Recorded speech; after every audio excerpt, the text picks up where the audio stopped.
Like, let me give an example of what is the opposite of thinking, which is evading. Like one day I had a friend who told me, well, I think my boyfriend is cheating on me, but I'm not sure. And I asked, okay, what makes you think that? Well, I returned home and there was like a strong female perfume, and I saw some blonde hair in the bed, but it's probably nothing. And I was thinking, oh my God, what do you mean it's probably nothing? Like, you are actually you're trying to suppress what you know is true. And this is unacceptable. You're trying to live in a lie. So again, thinking is mostly, I look reality. And reality sometimes is not, it hasn't got good news for us. But there's no other way. You cannot close your eyes to reality. You cannot, Ayn Rand call it evading. You are actively trying not to see what is out there. So yes, thinking is difficult. You can be wrong.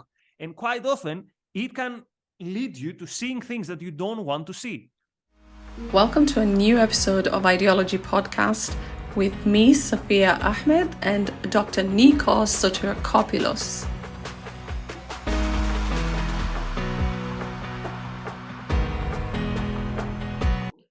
Hi, Nikos.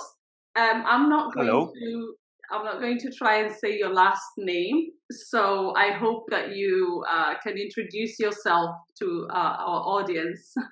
I'm Nikos with a long surname, Sotirakopoulos, but Nikos will do. So I work for the Ayn Rand Institute. I used to be in academia for many years. So glad and excited to talk about ideas. I'm super honored to have you on. Thank you. So because you're the director of the Ayn Rand Institute and a graduate of the Objectivist Academy, but also because you've written a book called The Rise of Lifestyle Activism, From New Left to Occupy, Identity Politics and Tribalism. You should actually grab it so that later on you can show our audience. Yeah, that's the one I'm mostly proud of, because the other is more academic. So this is more like a book where I can be myself and tell things as I want. I'm so happy to hear that, because I don't know how academic I am. No, it's okay. Don't. When you say academic these days, sometimes it means, it's a bit dull, it's a bit not engaging. So take it as a compliment if I say the book is not too academic. Sometimes that's how it is. Okay, great. So let's start. I was thinking, where do I start? Because I want to know everything. And the most important thing, I think, for people, I classify myself or identify as somebody who is politically illiterate, in the sense that I find if I, let's say, look up a term, like what is Marxism, what is communism, and then I try to apply it into the real world and think, okay, yeah, I know a Marxist, I know a communist, I can't usefully do that. So I was thinking, can you start to maybe help us understand the usefulness of these terms, first by telling us, for example, what is communism, and then if we can understand, are these labels useful in the real world anyway? Yeah, so it looks like you're politically curious. I wouldn't call you illiterate, because that's a very good question. We should know what these terms mean. So I just saw a tweet that said something like wokeness is the new Marxism. And it shows me that whoever wrote that tweet doesn't really understand what Marxism is. So it's very important to ask these questions. So you mentioned communism, for example. Communism was a very particular political movement which wanted some very particular things. For example, the overcoming of capitalism and a revolution led by a revolutionary party. These days, whatever people don't like, they give it labels. Oh, this is communism, this is fascism. And this actually strips these terms from any meaning they have. So these terms do have meanings. For the record, I don't think there are many communists around these days, and I don't see any communist movement these days. So it's very important to ask these questions. Okay, well, that's really, we're off to a good start. It sounds like there might be other people in my camp then. So you're saying that there are no real communists now. So is it not a useful term for us to have then? Well, if you refer to an actual communist, it is a useful term. But again, so for example, I hear people saying Jeremy Corbyn is a communist, or Alexandria Ocasio-Cortez is a communist. And then I ask, wait a minute, do they then advocate for the taking of the power via a revolution led by a vanguard party of the working class? Oh, because if the answer is no, they're not communists. So there might be something that people don't like. There might be socialists. There might be authoritarians. There might be something else. But they are not a communist. So these terms are not useful if we are not very precise with them. And I gave you another example. People, for example, say Donald Trump is a fascist. Well, do we know what fascism is? Like, is Donald Trump in favor of, I don't know, militias and organizing the economy based on corporatist stuff? I mean, if not, then by using these terms, we're not helping anyone, and we're not helping also ourselves understanding what is happening. Right. So what is then the difference between communism and socialism, which you might say Alexandria Ocasio-Cortez is? Well, socialism is a system where the state has significant control over the economy. But you have, for example, many socialists believe that you should reach socialism via democratic means, via voting, and that there should still be freedom of speech or free elections. Whereas communism historically means something else. It means the violent taking of power. Then it means a society organized by the creed from each according to ability, to each according to need. So they're definitely different. They're definitely different things. And also the other thing with communism, it was never really defined. Even Marx himself, although he has written, like I see opposite of me, a whole shelf with Marx books, he never really defines communism. Interesting. So in terms of understanding then what purpose these words have for us, when you say, for example, someone like, the socialists, what they want is to use legal means, democratic means to reach goals, then how do you describe, for example, violent protests that reach the same goal?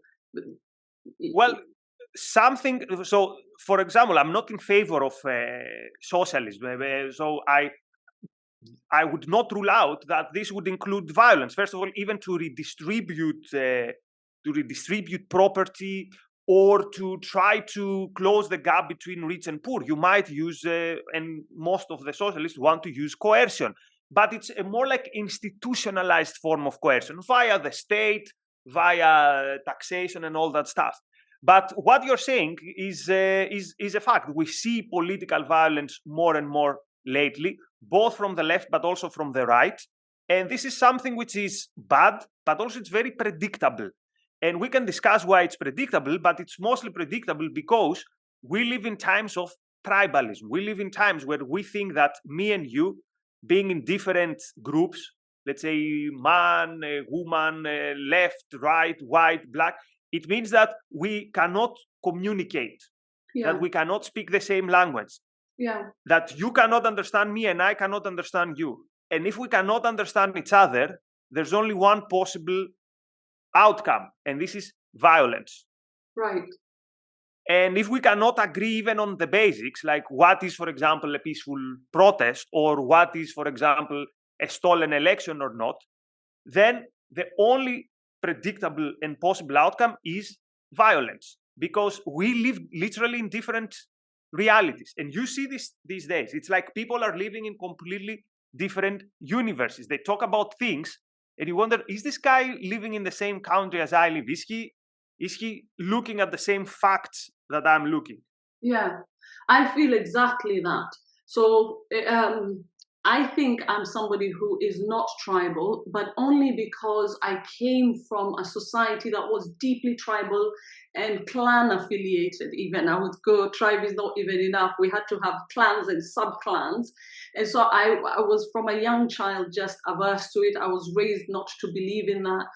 And then I saw the violence that that can have.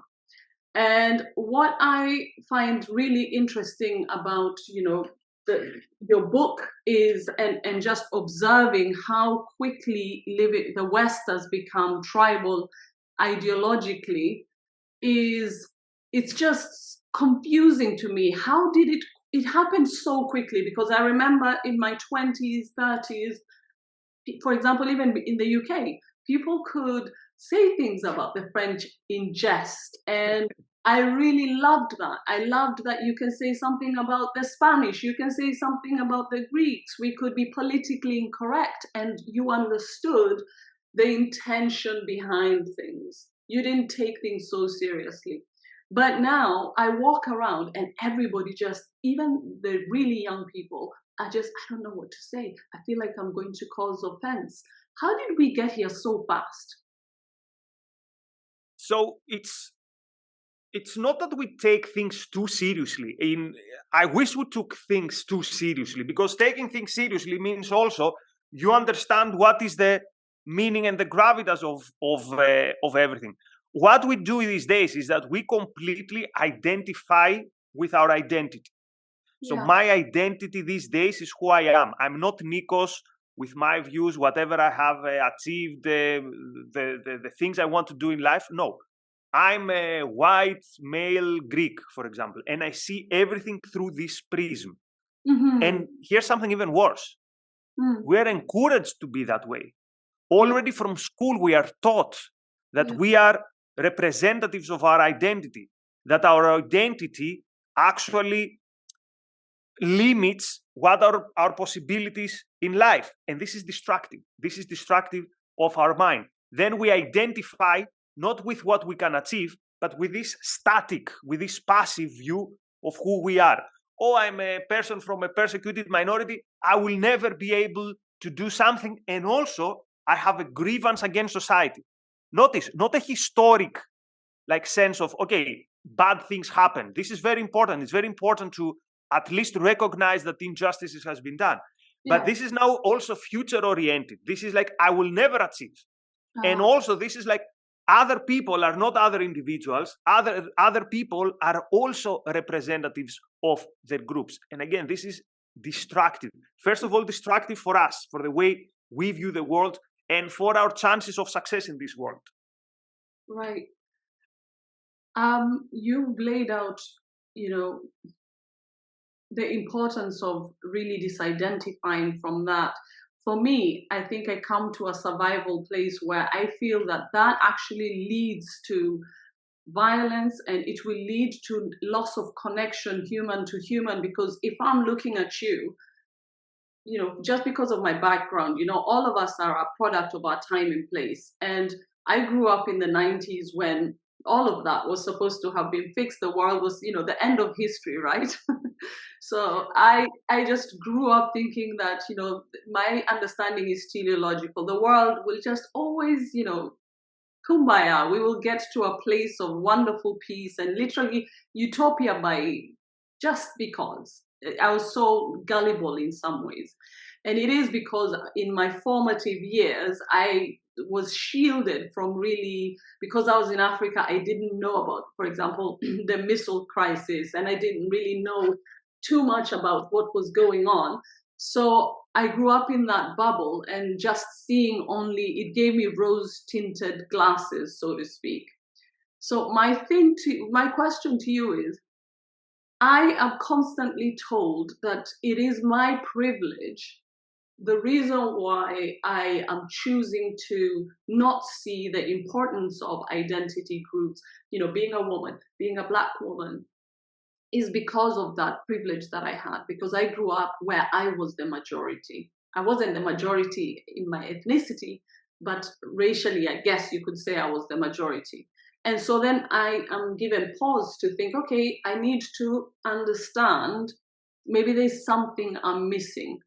but I'm naive because I think you might be a Greek man, but our common humanity is enough for me to overcome any superficial differences. So there's a big kernel of truth to the fact that quite often it's difficult to empathize with the situation of someone else. Let me put an example. Growing up, for example, as a heterosexual, it's very difficult to understand what it means to hide, what it means to be in the closet, what it means to have jokes directed at your sexual preference. Mm-hmm. But this doesn't mean that once I get this information, I cannot fight for justice with people who are from a group that I am not part of this. So it's not a privilege.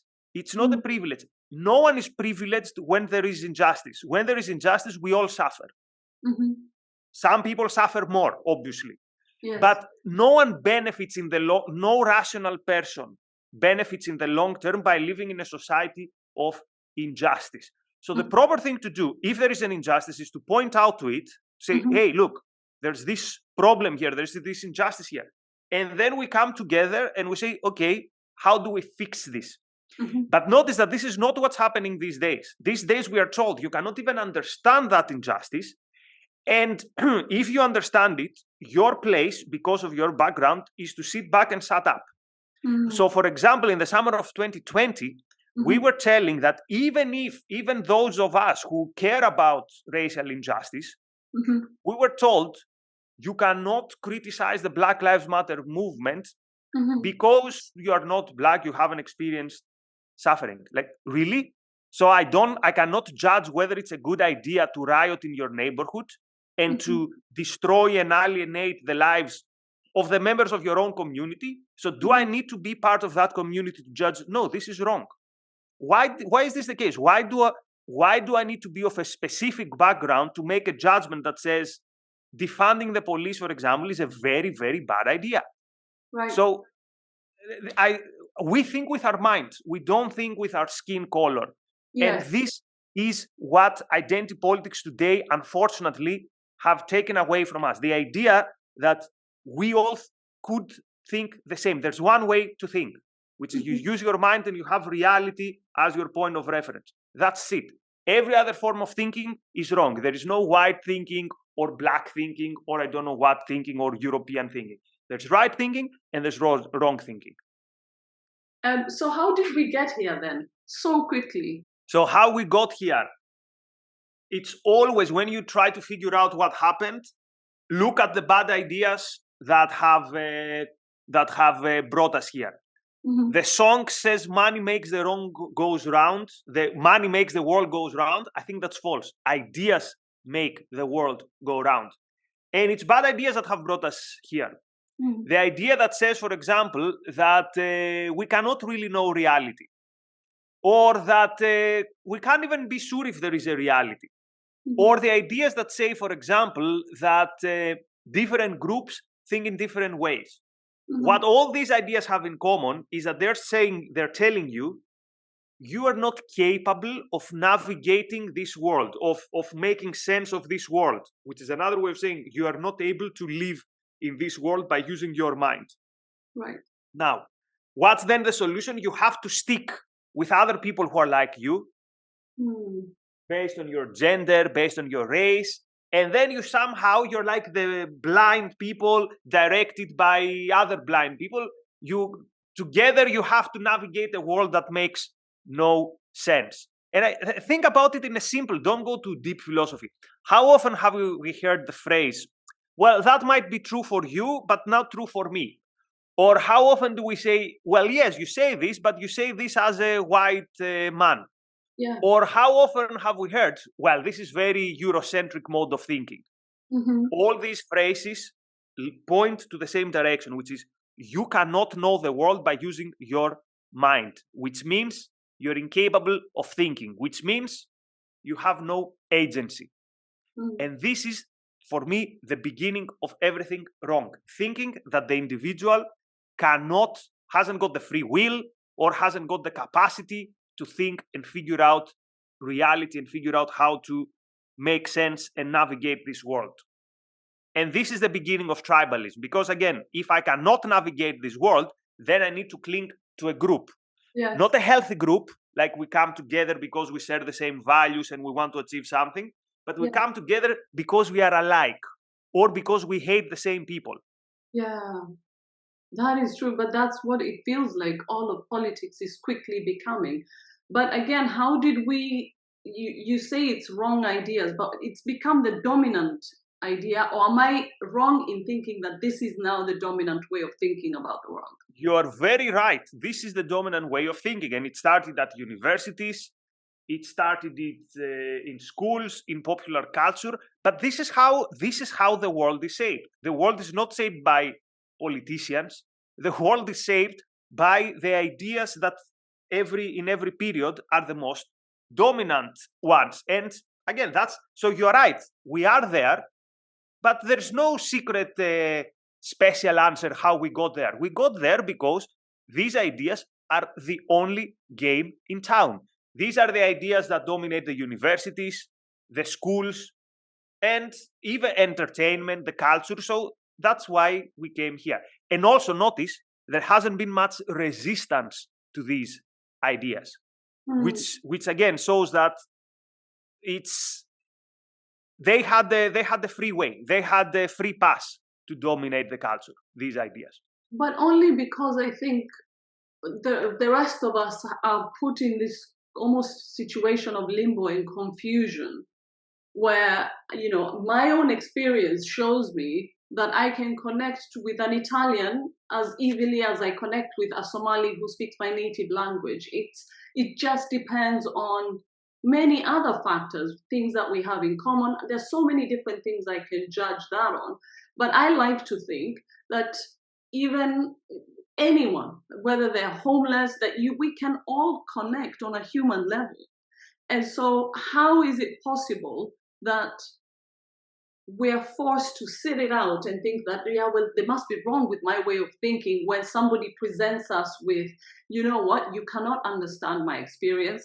I am a descendant of slaves, so you cannot possibly understand my, you know, what it feels like. And in a way, I completely understand, because I visited America many times, and you see this extreme poverty that some people are growing up in.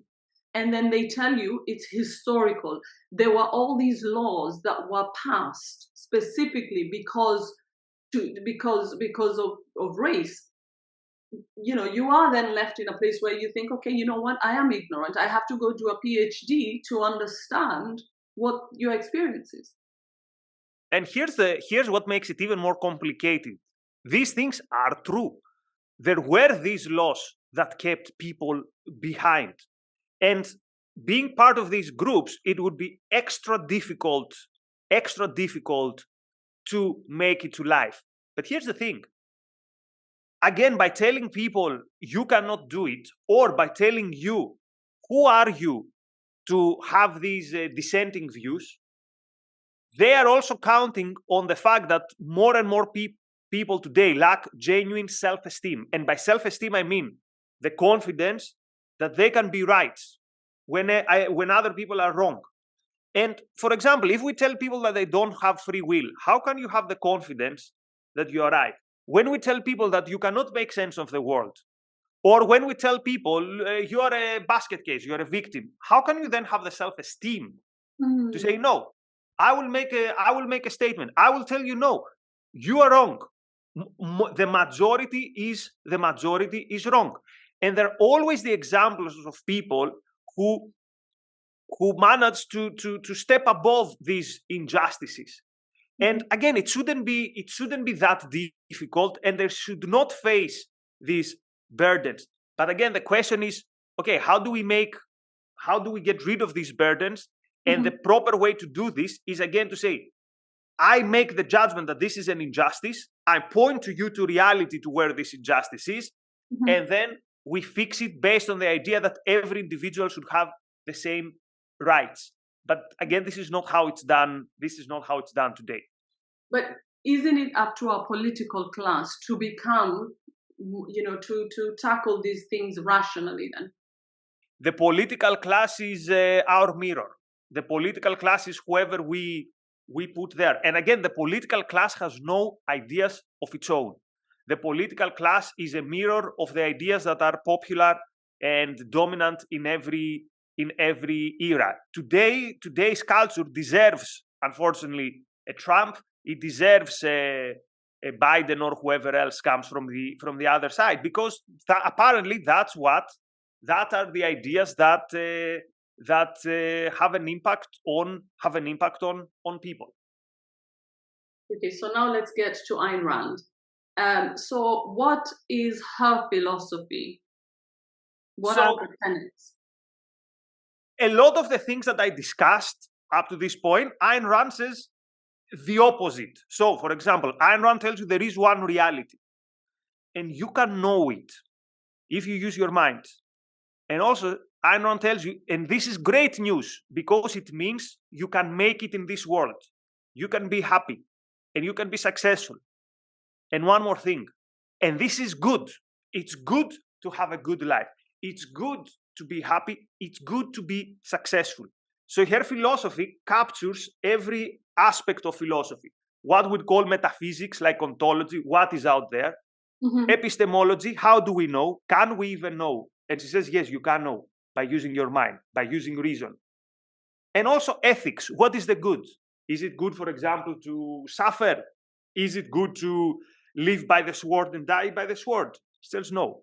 The good is to live for your own happiness, but other people are very important for your happiness, and you want to be just to other people.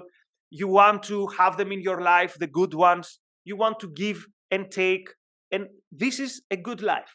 And then she goes to politics, only then, and tells you, okay, and which is the system that we can all live like peacefully together, and we interact and trade only with the ones we like. And she says this is a free market capitalism. So that's her philosophy in a nutshell. It sounds very simple. Why is this philosophy not first and foremost, for example, in schools, in universities? Because I'll tell you something, I did 4 years at university, UCL College London, School of Slavonic Studies, and I'm been talking to some of my friends in preparation for you, and I'm thinking, I feel like I don't quite understand communism still, and I feel like I didn't. Did we come across Ayn Rand? And maybe superficially, but it was definitely not prominent. And I studied politics.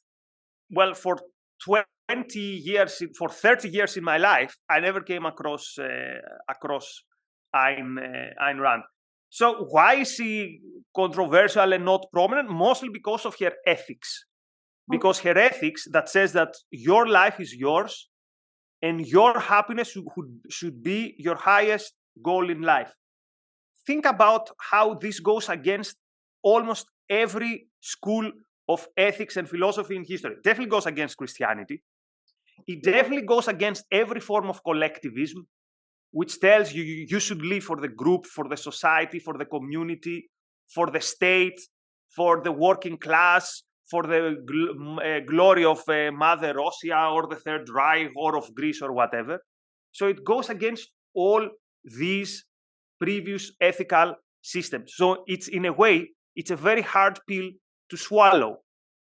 It's a very hard pill to swallow, particularly for people who are convinced that my place in this life is to suffer and to sacrifice. Right. But my question to these people is always, why? Why is it good to suffer and sacrifice? Why is this? Why are we persuaded that a life of like toil and tears and suffering is supposedly more meaningful? Like we hear it all the times today. I hear it from Jordan Peterson says this quite often. Live for something bigger than yourself. And I was like, what is that? What is bigger than myself, and why? And why does this make life more meaningful? And one last thing, notice that every crook and every thug in history has used this call to sacrifice other people in order to do bad things. Imagine, where would Hitler, Stalin, where would all these people be if they couldn't persuade people that it's a good thing to go and sacrifice and die for the Reich or for the working class or whatever. They would be intellectually disarmed. Yeah, I think you're right. It is because, okay, so for me, immediately what pops up when you're talking, the things that I would say are making me feel uncomfortable is obviously, when you're a mother, you don't live for yourself. So then immediately, again, thinking tribally, I would dismiss someone like Ayn Rand because I would think, wait, how many nephews and nieces and children and did she have? As human beings, we can't just live for our own happiness. But there's no contradiction there. Notice, living for yourself doesn't mean, for example, you wouldn't dive in the sea to save someone you love who is sinking. It doesn't mean you wouldn't give everything for your children. It doesn't even mean you wouldn't die for your country if your country is a good one, which is providing you with freedom. Let's take a simple example. Yes. You are a Kurdish, let's say, Yazidi woman.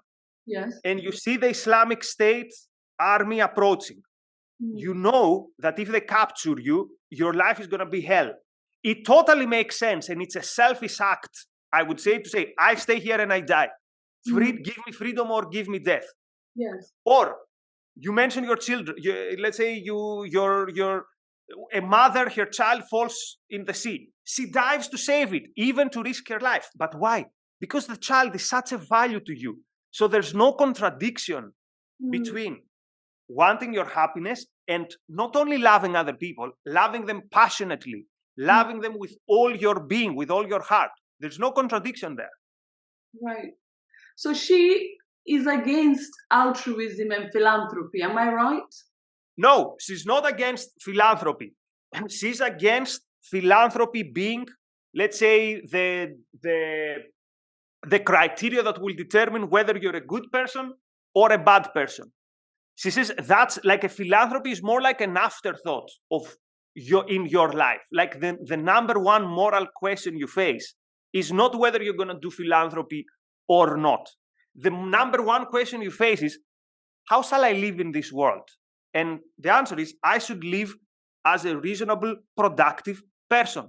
And of course, once you live that life, you don't want to see suffering. So if someone is suffering unjustly and you can help them, of course, it would be great to help them, but not to the cost of your life or your happiness. Let me put it in simple terms. If we take the morality of self-sacrifice, and let's say your child has a need, but also a random child that you'll never know, thousands of miles away, also has a need. If you're properly self-sacrificial, you will say, okay, I'll give up my highest value, which is my child, for that other child in the other side of the world. And Rand would say, this is monstrous. This is monstrous.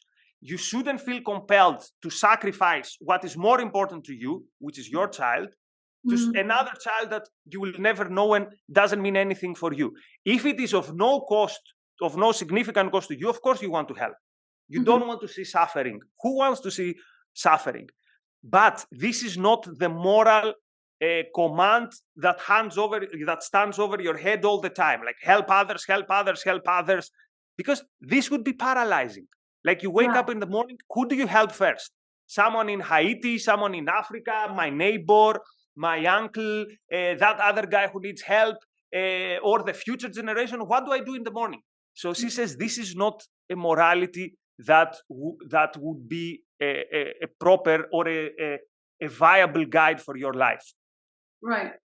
So, but it seems to me, just from even that cursory descriptive, the description that you gave, it feels to me a lot more simple. If this was the message that was being passed on to the young generation, just live to be productive, using your talents, using your gifts, and make the most of that. And that will already benefit society, because then we have a whole society of productive, happy people.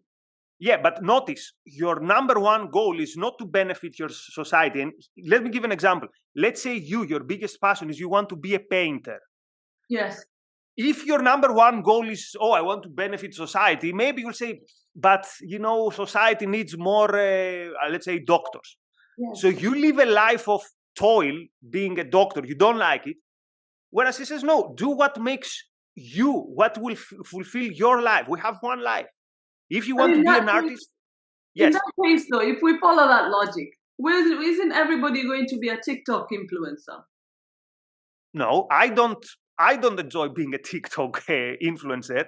And for example, so many people, their number one passion is to be doctors. I salute them. Actually, I'm so thankful to them. I'm so glad for these people. Or let me give another example. There is no work that hasn't got moral, I mean, productive work. Don't be a mafia hitman. But there is no job that has no moral value if you do it well.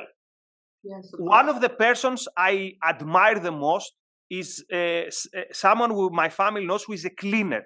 So she came from a war-torn country 30 years ago. She's one of the most hardworking people I know. And tell you one more thing. Yes. She gets a lot of pride from what she's doing. She says, I'm the best cleaner that has ever been. Yeah. And also, she makes good money. Yeah. Because everyone wants her. Because she's so good and she gets pride from her work. This is good. This is moral. This is nice. Better than the other. Okay, so Nikos, I want to really introduce this so that it's actually very useful for my audience who, like me, will only come across this work for the first time, or maybe they have and they haven't taken it seriously. Now, what I'll say with her work, with Ayn Rand's work, is it's very liberating in one sense, but in another sense, we are all used to being told what to think from the time you're a child. And now we don't really have freedom. The government tells us what to think. And in the last 3 years, more than I can ever remember in my life. And so it's really scary, first of all, if they were to say, okay, you know, if you were to be given total freedom to do as you like, it's also a scary idea, isn't it, for people who have never had that? Freedom is definitely a responsibility. But notice that it's not only about politics. So you ask how is one best introduced to Ayn Rand. I would say read The Fountainhead, which is a book which there's actually no politics in it. There is a guy who is an architect, and he has very radical visions about architecture. He's a pioneer. And yet, all the people around him telling him, what are you doing? You should do things the way they've always been done. And he says no, because he has his own standards. So the book is mostly, The Fountainhead is mostly about the distinction between independent thinking and group thinking. About paving your own way and just not wanting to rock the boat. But here's the thing. What other ways to live if not by independent thinking? If you don't go by your own standards, if you don't think the things that fulfill you, the things that set your heart on fire, what are you going to do? What other way is it? So it's, at the end of the day, this is also a question about selfishness. Like, will you live your life or will you live the life of someone else? And Rand tells you, you have to live your life. And it's not easy. Like many people think they do, quote, selfish things, but they're not selfish at all if you think about it. Like, think about someone who becomes a mafia man. I was watching the TV series, The Peaky Blinders. And you see that doing things like cutting corners, coercing people, using violence, it is going to be destructive for you. It's going to catch up with you sooner or later. So not everything that you think is good for you is good for you. You have to think very clearly, very, very carefully. And again, you have to realize that, is what I'm doing reasonable? Like, is killing other people, is it a good is it really good for yourself? Like, do you know anyone who lived like that and who is genuinely happy? Or who didn't die prematurely, killed, live by the sword, die by the sword, as they say. So it's Ayn Rand's philosophy is not so much first and foremost about politics or capitalism. It's mostly about how do you live a good life and how are you an independent thinker, which is another way of saying how are you a thinker? Because you either think independently or you don't think at all. Someone else cannot think for you. Rand says in the same way that someone cannot digest for you, someone cannot think for you. You can listen to other people, you can take their views, but then you have to own them. You have to evaluate them and judgment yourself. That makes complete sense. But I find, for example, the issue with thinking sometimes is it's really actually hard to get to the truth, because when I think of the choices that I made that were correct, they came from beyond my thinking. Thinking was a part of it, but I had to almost really listen to a quiet part of my mind. So even in what you're describing, the word selfishness itself, when you describe it, you're giving it a whole other meaning than our culture has trained us to think of it. Well, our culture is then wrong. But notice you said something about how you reach your decision. So there is such a thing as a subconsciousness, but this is part of, in some ways, of the mind, things that you haven't noticed maybe, but they're somewhere here. So yeah, I don't know how different people think, but at the end of the day, it comes down to I use my mind in order to make sense of what is out there. Like, let me give an example of what is the opposite of thinking, which is evading. Like one day I had a friend who told me, well, I think my boyfriend is cheating on me, but I'm not sure. And I asked, okay, what makes you think that? Well, I returned home and there was like a strong female perfume and I saw some blonde hair in the bed, but it's probably nothing. And I was thinking, oh my God, what do you mean it's probably nothing? Like, you're actually trying to suppress what you know is true. And this is unacceptable. You're trying to live in a lie. So again, thinking is mostly, I look reality. And reality sometimes is not, it hasn't got good news for us. But there's no other way. You cannot close your eyes to reality. You cannot, Ayn Rand call it evading. You are actively trying not to see what is out there. So yes, thinking is difficult. You can be wrong. And quite often, it can lead you to seeing things that you don't want to see. Yeah. But there's no other way. She said something like, you can disregard reality, but then soon reality will disregard you. Truth is going to come back and kick you in the butt, as we say. So reality is what it is. You cannot leave it aside. Honestly, it sounds crazy, but I feel like what you're saying, it shouldn't be radical. But in the time we're living in, it feels completely radical. So for example, even just I try and watch both the left and the right. And what really surprises me is the extent to which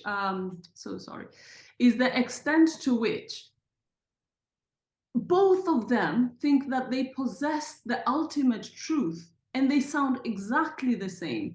Even let's say you take as this small matter of COVID and vaccines, and you listen to the right, and you think, okay, they were against lockdowns, they were against, following the science. And then you go to the left, and they say exactly the same thing. Why aren't you following the science? And we do need to lock down and use masks. They use the exact same words. So how do you even, in this type of environment, come to anything within reason or using, a rational way of thinking about things? So you mentioned the vaccine, which is a super, super difficult question because it's a topic that you cannot have your own judgment. We are not all experts. So then you have to decide, how do I make an informed judgment? But again, this requires looking at the facts. And also it requires saying, look, I have to take sense, for example, who am I listening to? What is the track record of the person I'm listening to? So it's very, very, very difficult. But here's what mostly disappointed me in this discussion. Even that super important topic, people made it a tribal topic. Like, depending on who was speaking, we didn't judge the facts. We judged my side believes this. So you could have the same people who, when Trump was in power, were for the vaccine. They were excited waiting the vaccines, and then the vaccines was supposedly, weaponized by the deep state. Yeah. So this is what tribalism does to you. Even in the most important decisions that you face in your life, like how am I going to deal with a medical procedure, your horizon, your standard is the group. It's not what is actually the truth. And again, it's a difficult topic for people to make sense.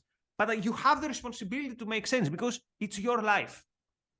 But what about people? So, for example, again, coming back to, cognitive dissonance, when you say that people now don't want to see the reality, there are a whole bunch of people who tell me that they didn't want to take it. They did not want to take the vaccine. They were forced to take it. It cost them medically. And now they feel like they don't want to face whatever the reality is because they didn't have the option to be reasonable and rational and come to their own decision with something like that. Actually, you bring up something important, which is the one way to deny someone the use of their mind is through coercion, is through force. Yeah. Is through telling them, I don't care what your mind tells you, I will force my view on you. Yeah. So to open my cards, I had an unusual position, which was I was in favor, at least for myself, and I believe generally they did good. I was in favor of the vaccines and totally opposed to any mandate. I was opposed to the lockdown because, again, you cannot force someone to think. If I think the vaccine is good for me, I go and take it. I also try to persuade my parents to take it, and that's where it ends for me. I cannot force my take on someone else. I cannot tell someone, you are not how did they call it, the key worker, you are not a vital essential workers. Yes, like what horrible things we have experienced in the last years. And notice though how all these things were possible by the morality of quote unquote altruism, of self-sacrifice, that because other people are not going to work, you should not go to work. There was a time in Greece where you would go to the supermarket and you could only buy food. You could see in the supermarket there were the clothes section, and the clothes section was closed. Why? Because the clothes shops were shut down, were in lockdown. You weren't allowed to buy clothes from the supermarket. Like we've seen really, really, really, really bad things. And ask yourself, based on what morality did these things become possible? Ask yourself if the things that we've seen in the last 3 years would be possible in a culture that believe that you are capable of taking decisions for your life and that your life belongs to you and your life doesn't belong to society or to the NHS or to the common good or whatever else slogan they used. Yeah, but see, actually that's for me when I try to think, what is communism? If it's the state mandating, I felt that actually what described that period to me was how I would apply the communist thinking. Is the state tells you what to think and tells you which of you needs to sacrifice for which group. Am I wrong in saying that it was a trial of communism? You are describing collectivism, and communism is a part of collectivism. And we live, unfortunately, in a society which becomes more collectivistic, first and foremost in the way it thinks. Like whatever is good for me has to be good for you, or whatever I think is good for you, I will impose it on you. And again, this relies on you not having the self-esteem to say why. No, I'm an essential worker for myself. What I do is essential for myself. Who is to say if I'm an essential worker or not. But again, to say this, you need to have the self-esteem. You need to have the self-confidence. You need to think that you're an individual with agency. At the end of the day, you need to think that your life matters. Because if you're persuaded that, well, my life doesn't matter, it's the common good. Like, how many people missed their medical tests, for example? And the idea was, well, who am I? You know, okay, I'll wait for the common good. Well, this is what the quote common good did to you. So how do we start to claw back some of, some personal rights? Well, first of all, you claw back by making the statement that my life is mine. I don't live for you, for the working class, for the NHS, or for Mother Russia. I live for the things that I choose to live. And as long as I don't intrude in the life of others in terms of violating the rights of others, I should be left alone to pursue my value. That's the number one thing we need to reclaim, that we have agency, that we are to, and that we need freedom to thrive. That freedom is a necessity. It's not a luxury. It's not like, well, in good times you can have freedom, but in bad times we take your freedom away. No, I need freedom to think. I need freedom to act. I can literally not live as a human being a good life without freedom. But you can say that from Greece. I can say that from the UK. Can you say that if you live in Mother Russia, for example? Well, exactly, but it's difficult, and you have to take a very difficult decision. It might mean that it's impossible to live a humane life there, and you have to go, or you do the very heroic thing, and you have to fight. Again, freedom is a necessity. You cannot live a good life under a regime which doesn't respect freedom. That was actually Ayn Rand's first major novel, With a Living. It shows how difficult life is in a totalitarian society, in an authoritarian society, in a society that tells you that your goals, your dreams don't matter. And we have a plan about what you should do and what should be your goals and your dreams. For people who are scared of the responsibility that comes with freedom, how can they slowly start to take some of this on, these ideas? Well, the first thing is to understand that without that responsibility, you cannot live as a human being. You cannot live a good life. Living from others is not a good life. But if someone cannot be persuaded for that, at least they should leave me alone. You want to live like that? Okay, go aside and live like that. But don't force this on me. And the fact that you decided to abandon your mind is not like a sword over my head. I don't have to make up for this. I don't have to work for you. Unless you ask me for something and I give it to you, you cannot coerce me and you cannot force me to mitigate for your mistakes or for the fact that you decided to live a life without being reasonable or producing. And of course, there are people who live such lives.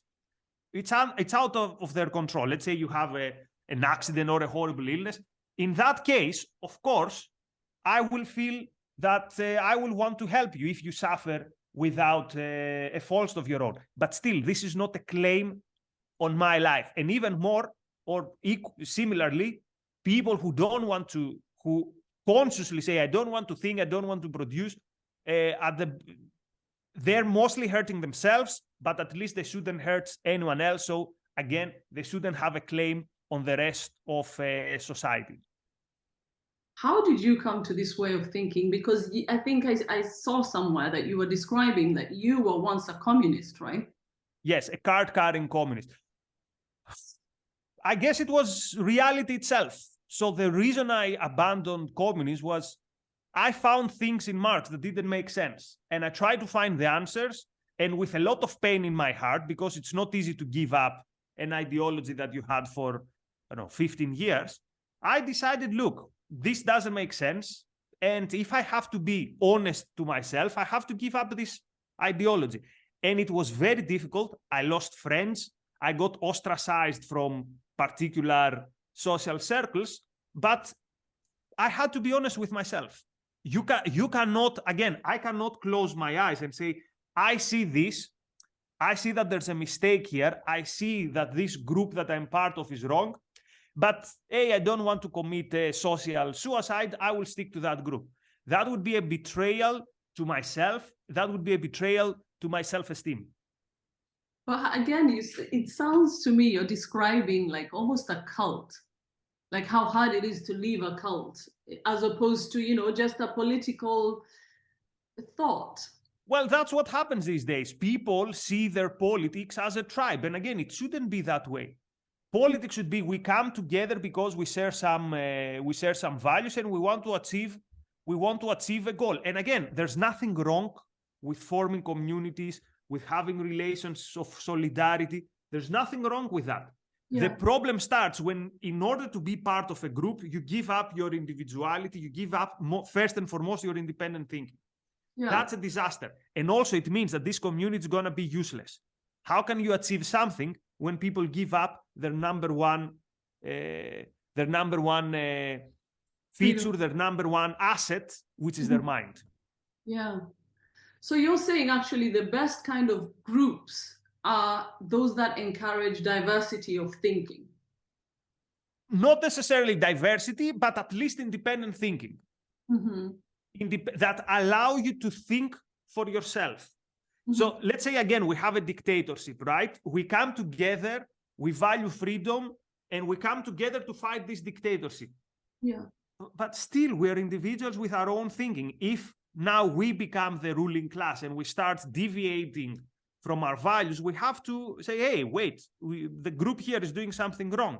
Mm-hmm. The group is never above the individual. The group is never above the members that form that group. Even in a football team, right? Mm-hmm. They say, oh, this guy is, quote, selfless. No, being a team player when you play football is important. But you're doing something which is still selfish, because this is how the team will win. This is how you're all going to be happy. So teamwork and strong individuals, no contradiction there. The one is essential for the other. Right. So every player being the strongest and most skilled player actually is the reason why the team works. Exactly. You cannot have a team without good individuals. And when it comes, for example, to team sports, you cannot have individuals who are successful if they don't operate as a good team towards a common goal. How can we start to teach this to young people? Because I think, am I right in thinking communism is very appealing to young people? Because we all have that dream of utopia, right? It is. And why though? Because the left has managed to persuade people that it is idealistic. And actually it is idealistic. I think they have bad ideals, but they present themselves as idealistic. And they are. Like, they go to protest, they shout. Whereas people who care about liberty, mostly they're quiet. They're like, well, if we let us be free, the GDP will go up like 3%. Like, who cares? You have to show idealism. You have to show people these are good things. These are heroic things. Thinking for yourself. Like, there's nothing more. There's no bigger crusade than your own life. Living for your dreams, for your goals, for your values. This is good. This is good. Like, being a producer is good. Being a creator is good. It's nothing to be ashamed of. This is how we should fight the battle of ideas. Well, I think for me, I always worry that if it's just, a free market of ideas, that what if the vices win? What if the society says, what sells is tobacco, vaping, pornography, and these are lucrative industries, and drugs. So I think I equate too much freedom with that. But even if this was the case, what's the solution? The solution can never be, like, you cannot reach good means with bad ends. Sorry, good ends with bad means. Like, what are you going to do? You're going to tell people, I don't allow you to smoke or vape. This is denying the people the freedom to think and to act based on their thoughts. And also, I think a society that is persuaded about the importance of reason and the importance that your life is a higher value, or that you need to make sense of the world, I don't think that society will find hallucinating drugs or smoking so appealing. I mean, I enjoy the occasional cigarette, nicotine, not the other type of stuff. But again, I love my life, so I've cut it down to almost zero because I want to live a good life. Right. So you're saying if people they are forced to take responsibility for their life in some ways, actually, it will mitigate all of this because they know they don't have a blanket or they don't have something that will catch them.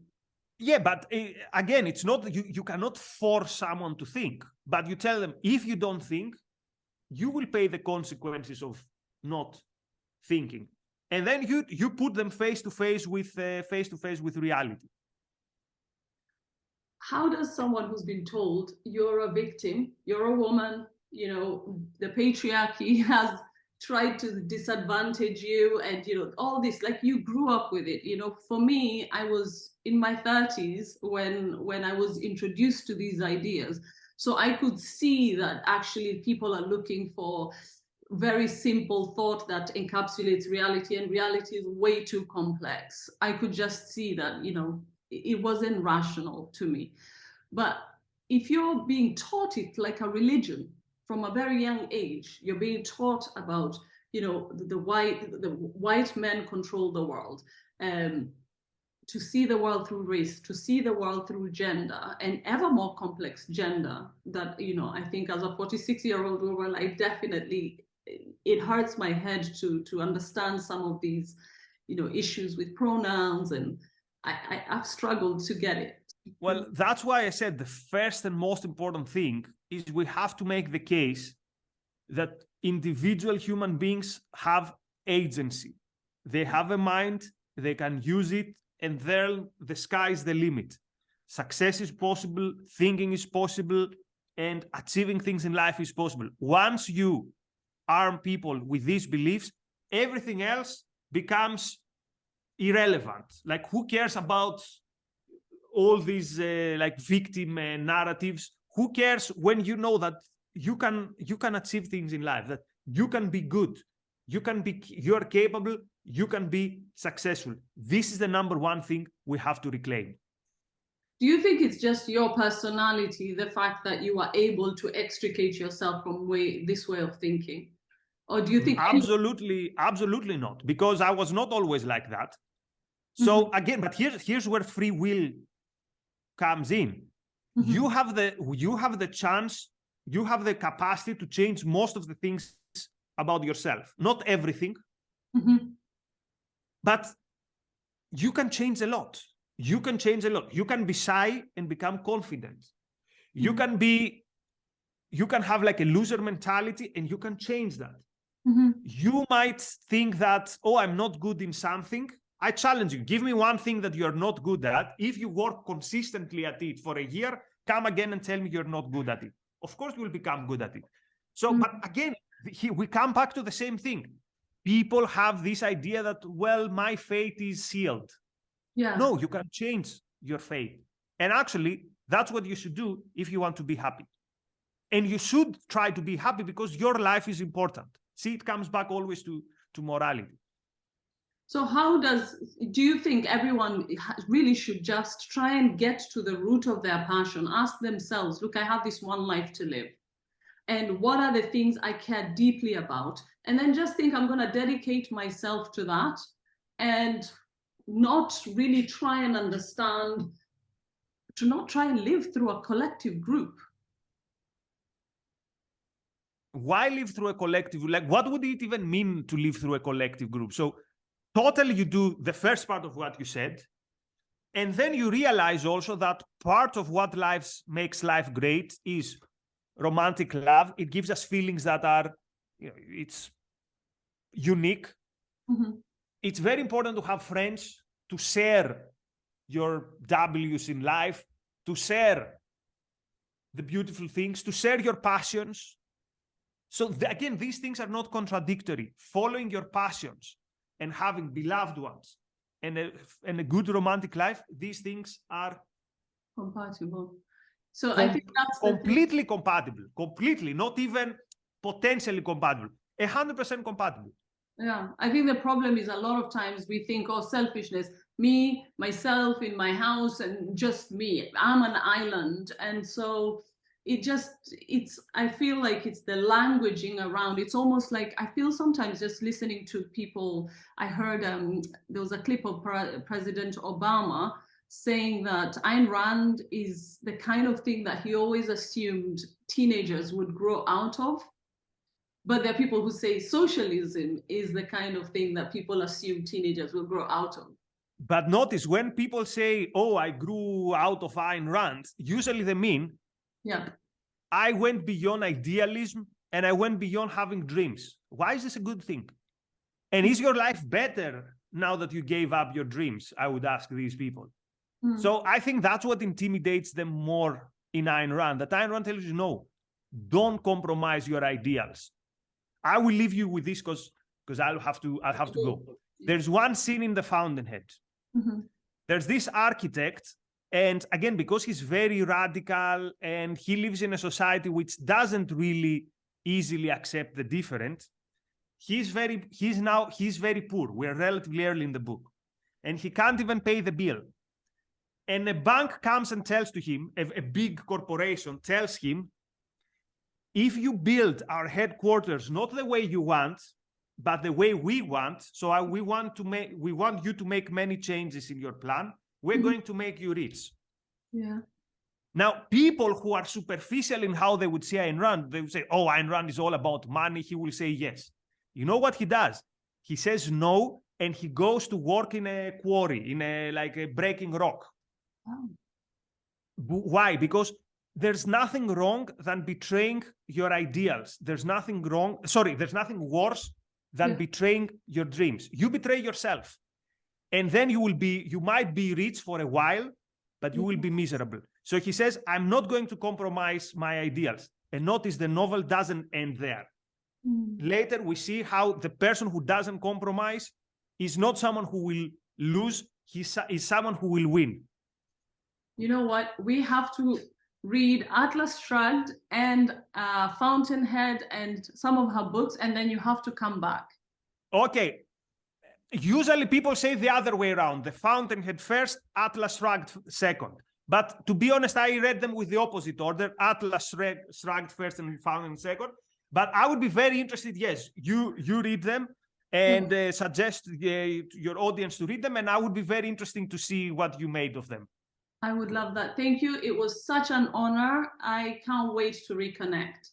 Thank you very much. Thank you for having me. I appreciate it. Thank you, Nikos. See you soon. Bye. Thank you very much, Afia. All the best. See you soon. Bye-bye.